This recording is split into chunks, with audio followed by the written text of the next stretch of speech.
देव शब्द रविवार, the word of God Sunday. Pope Francis यांनी आपल्याला देव शब्द रविवार, प्रभू शब्द रविवार, the word of God Sunday दिलेला आहे. पवित्र शास्त्राचं ख्रिस्ती श्रद्धेमधील स्थान, आपल्या ख्रिस्ती जीवनामधील स्थान हे अधोरेखित करण्यासाठी to focus on the centrality of the word of God in our faith and Christian life, Pope Francis यांनी आपल्याला हा वर्ड ऑफ गॉड संडे दिलेला आहे. पोप फ्रान्सिस यांनी आपल्या परिपत्रकामध्ये अप्रोतिस इलिसमध्ये सांगितलेलं आहे की परमेश्वराचा शब्द हा जणू काही आपल्याला इतिहासामध्येच नव्हे तर आजच्या आपल्या दैनंदिन जीवनामध्ये मार्गदर्शन करीत आहे. आणि म्हणून या देव शब्दाला आपण आपल्या जीवनामध्ये प्राधान्य दिलं पाहिजे.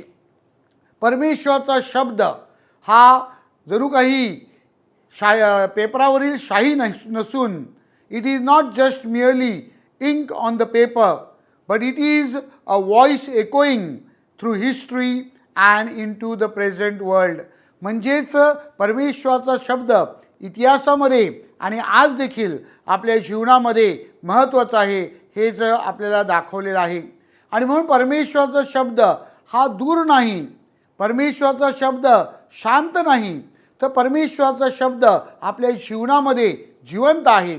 परमेश्वराचा शब्द आपल्या बरोबर आहे.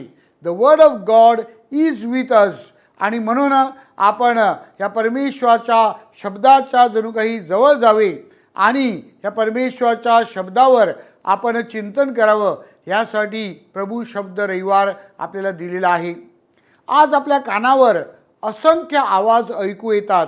सोशल मीडिया, लोकांचे विचार, अनेक विचारसरणी ह्याद्वारे अनेक आवाज आपल्याला ऐकू येतात. ह्या सर्व आवाजामध्ये परमेश्वराचा आवाज दुर्मिळ होण्याची शक्यता आहे. परमेश्वराचा आवाज नाहीसा होण्याची शक्यता आहे. या परमेश्वराच्या आवाजाकडे आपण पाठ करण्याची शक्यता आहे. आणि म्हणून या पार्श्वभूमीवर पोप फ्रान्सिस आपल्याला सांगतात की आज आपण चिंतन केलं पाहिजे. या प्रभू शब्द रविवारच्या दिवशी, द वर्ड ऑफ गॉड संडेच्या दिवशी आपण परमेश्वराची जी वाणी आहे ती आपल्या जीवनामध्ये आपल्याला कशी ऐकू येते, ती आपल्या जीवनाला कसा शेप किंवा आकार देते आणि आपल्या जीवनाला कसं मार्गदर्शन करते, त्यावर आपण चिंतन केलं पाहिजे. आणि म्हणून पहिला मुद्दा जो पोप फ्रान्सिस आपल्याला सांगतात, the word of God is living and active. परमेश्वराचा शब्द हा जिवंत आहे आणि हा जिवंत शब्द आपल्याला आपल्या जीवनामध्ये परिणाम घडून आणतो. यशाया संदेशाच्या पुस्तकामध्ये अध्याय 55:11 आपल्याला सांगितलेलं आहे की ज्या हेतूसाठी परमेश्वराचा शब्द उच्चारला जातो तो हेतू पूर्ण केल्याशिवाय राहत नाही. आणि म्हणून आपण उत्पत्तीमध्ये पाहतो की परमेश्वराने म्हटलं आणि तशी निर्मिती झाली आहे. शुभवर्तमानात आपण पाहतो की प्रभू येशू ख्रिस्त म्हणतो आणि त्याप्रमाणे चमत्कार घडतात. तशाच प्रकारे परमेश्वराचा शब्द आज देखील आपल्या जीवनामध्ये तसा परिणाम घडून आणू शकतो. व्हॅटिकन II परिपत्रकामध्ये आपल्याला सांगितलेलं आहे, दे वेर्बुम म्हणजेच पवित्र शास्त्राचं जे दस्तावेज आहे त्यामध्ये 21व्या पॅरेग्राफमध्ये आपल्याला सांगितलेलं आहे की परमेश्वराचा शब्द हा जणू काही आकाशातून आपल्यावरील प्रीतीचं चिन्ह आहे. परमेश्वर आपल्याबरोबर, त्याच्या मुलांबरोबर, त्याच्या लोकांबरोबर संवाद करीत आहे आणि हाच संवाद परमेश्वराने जणू काही आपल्यापुढे सादर केलेला आहे. आणि म्हणून आपण अगदी आतुरतेने, आपण उत्साहाने आणि लक्षपूर्वक हा परमेश्वराचा शब्द ऐकला पाहिजे. परमेश्वर आज इथे आपल्याबरोबर संवाद करताय हा आपण विषय लक्षात घेतला पाहिजे.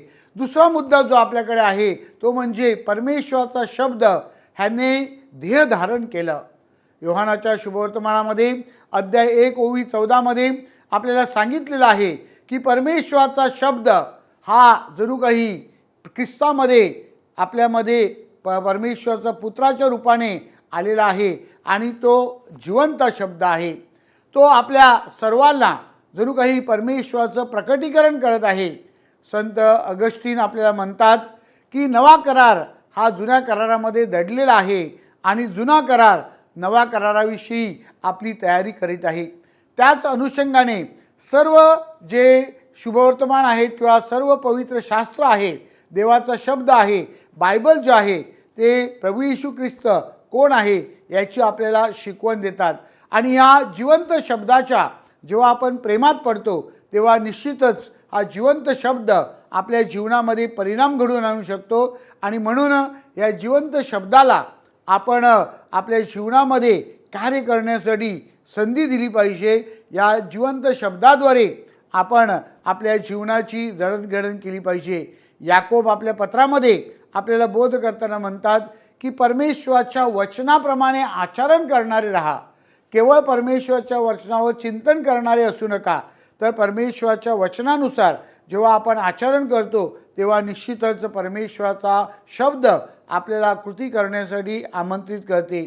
संत पोप जॉन पॉल द्वितीय आपल्याला शिकवतात की आपण जेव्हा परमेश्वराच्या शब्दाच्या जवळ राहतो, when we live close to the word of God, then the word of God tells us how to live our life.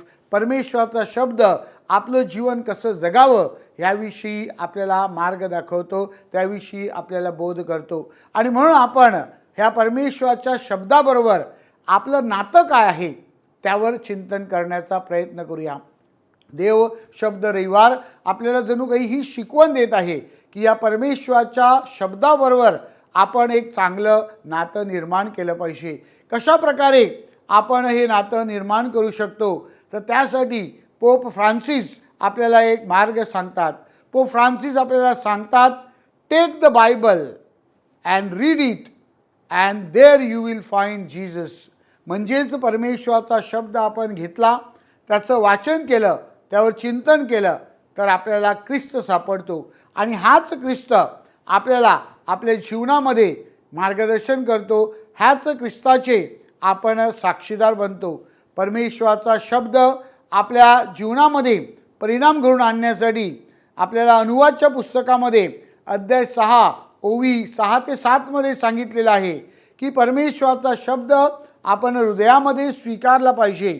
परमेश्वराचा शब्द यावर आपण चिंतन केलं पाहिजे आणि परमेश्वराचा शब्द आपल्या मुलांना आणि भावी पिढीला आपण दिला पाहिजे. आणि म्हणून परमेश्वराचा शब्द आपल्या घरामध्ये आपण वाढवला पाहिजे. माझ्या प्रिय बंधू भगिनींनो, आज देव शब्द रविवार साजरा करीत असताना परमेश्वराच्या शब्दाशी आपण विश्वासू असावे. परमेश्वराच्या शब्दानुसार आपण आचरण करावं आणि आपली हृदये परमेश्वराच्या वाणीसाठी आपण उघडी करावीत म्हणून विशेष प्रार्थना करूया. आपल्याला तिमोथीच्या दुसऱ्या पुस्तकामध्ये अध्याय 3 ओवी 16 मध्ये सांगितलेलं आहे की परमेश्वराचा शब्द हा दुधारी तलवारीसारखा आहे आणि म्हणून त्यावर आपण चिंतन केलं पाहिजे आणि त्यानुसार आपण आपल्या जीवनाची जडणघडण केली पाहिजे. प्रभू शब्द रविवार हा आपल्याला जणू काही श्रद्धेचा पाया मजबूत करण्यासाठी प्रेरणा देणार आहे. प्रभू शब्द रविवार आपल्याला सांगत आहे की आपल्या जीवनाची जडणघडण, ख्रिस्ती जीवनाची जडणघडण ही देवाच्या वचनानुसार, देवाच्या शिकवणुकीनुसार असली पाहिजे. प्रभू शब्द रविवार आपल्याला सांगत आहे की प्रभू शब्दाबरोबर आपलं जितकं जवळचं नातं होईल तितक्या प्रमाणामध्ये आपलं ख्रिस्ती जीवन हे फलद्रूप होणार आहे. आणि म्हणून आपण जणू काही प्रभू शब्दावर चिंतन केलं पाहिजे, त्याचं वाचन केलं पाहिजे आणि त्यानुसार आपल्या जीवनाची जडणघडण करावी. प्रत्येक कुटुंबामध्ये ह्या देव शब्दाला प्राधान्य दिलं जावं. प्रत्येक कुटुंबामध्ये या देव शब्दाचं वाचन व्हावं आणि प्रत्येक कुटुंबाचं जडणघडण देव शब्दाला अनुसरून असावी म्हणून आपण विशेष प्रार्थना करूया.